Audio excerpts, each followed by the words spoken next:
Hey, welcome back. I'm CJ. This is the Dirty Landry Experience. And the Christmas is over, New Year's is over, and now we get to see the excitement of week 18 where half the people are sitting on the bench.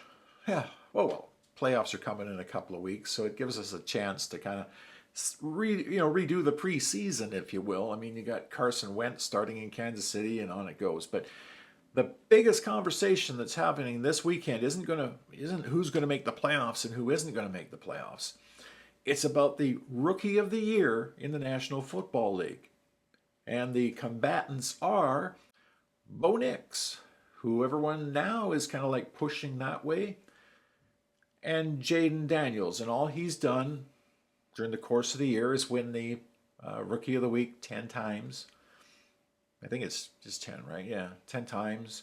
Uh, in 16 statistical categories against Bo Nix over the course of the entire season. He's a leader in 12, and they tied in touchdown passes so far with 25 each. So really, 12 out of 15, the nod goes to JAYDEN Daniels, especially considering that this last weekend, this young man ran for 127 yards to set the all-time rushing record for an entire season, beating the previous record held by RG3. Now, Daniels, with one game to go, playing Dallas this weekend, the Dallas defense, he needs to rush for 136 yards. And we're talking about a quarterback rushing for 136 yards to get to 1,000 for the year. 1,000. So if you're trying to convince somebody that Bo Nix should be the Rookie of the Year versus JAYDEN Daniels, yeah, I don't know. Once you look at the entire body of work for the entire season, I think Daniels is your guy. He has to be, doesn't he? So having said all that, you look at the statistical categories, and there's really not a whole lot of difference in all of those. I mean, sure, he's won 12 of 15 categories here, but a lot of them are really close. I mean, 3,500 yards passing for 3,400 yards passing, yeah, that kind of stuff. But still, there's lots of winners. But as Gordie Howe says, there's really only one champion. And I think that this year that's JAYDEN Daniels. Now I'm looking here, and this year, Daniels is 11-5. He's probably going to beat Dallas. He'll be 12-5. And Bo Nix, well, he's 9-7. He plays Kansas City, and you think, oh, well, no, but hey, Kansas City's going to rest a lot of their regulars, so Bo Nix could wind up with 10 wins in his rookie season. And that, my friends, is not a bad season. It's just not quite as good as JAYDEN Daniels. But we did expect more from the other guys. I mean, there was 4 other quarterbacks that were considered to be studs in this last draft. It was a great draft for quarterbacks, apparently. I would have loved to have seen J.J. McCarthy play all year for the Minnesota Vikings, but that didn't happen. Unfortunate injury in the preseason. He's been sitting. So all Sam Darnold has done is brought the team to 14-2, and it's a game this week for the bye in the first week of the playoffs. Sam Darnold. I don't think Minnesota thought they had Sam Darnold when they drafted J.J. McCarthy. McCarthy, great prospect. I still think he's the best of that bunch, although Daniels might be proving me wrong pretty quick.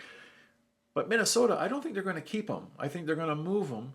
And to me, the most logical place to move him to would be a place like Los Angeles. They've got Stafford there, and he could learn from Stafford for maybe, another year or two?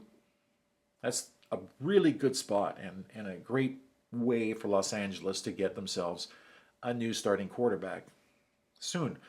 Likely not going to cost a first-round pick, second, third, fourth round. Minnesota needs some picks. And they have Danny Dimes on the bench, so they don't need a quarterback anymore. And as I said, I don't think they would have drafted him if they knew how good Sam Darnold was going to play this year. Caleb Williams, let me just say this, okay? Maybe next year with a different coach and a better offensive scheme. Now, but it's the Chicago Bears, and they say that every year. Fields, Trubisky, Caleb Williams, the best thing that could happen to him is to go somewhere else. I don't know, man. Chicago just has this way of eating and devouring their quarterbacks.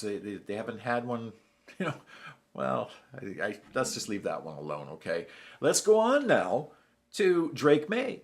Now, Drake May started the season on the bench, worked his way into the lineup, and he's doing all right. You know, pretty soon those New England wide receivers are going to be fantasy relevant again.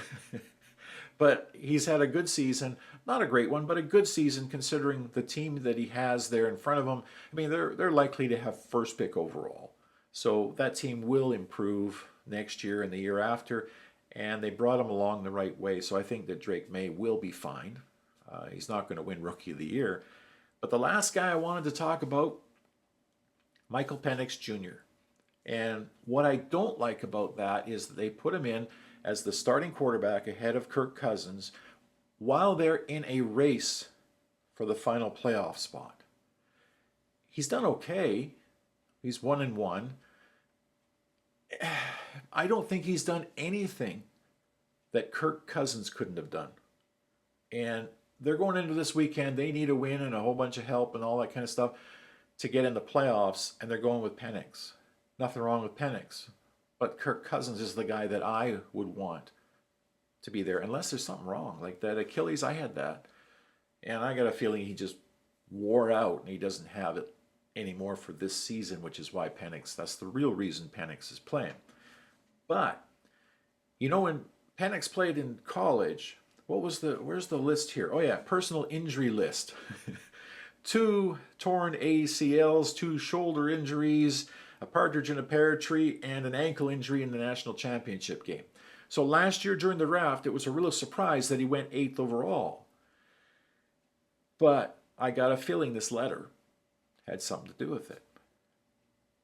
I mean, you read that letter, and this kid has he's got writing skills. That letter is actually quite a lot longer than what we have up there. But the last line is what I love on that letter. And that's why I would have said, yeah, let's draft this guy, because he writes about his injuries and how he's become a better person because of it. But the last line, I have no problem taking all the MRIs, X-rays, CTs, whatever it is you want me to do. But the truth is, it's an EKG that will tell you everything you need to know about me. Now that is the kind of guy I want on my team. Enjoy week 18. To me, it's almost sort of like a combination between preseason and guys playing for contracts and records. That's it. So it's going to be a fun weekend. Fantasy season's over, so we can just enjoy the games we like. And then it's playoff time. Please like, subscribe. I'm CJ. Dirty Lander Experience. Have yourself a fantastic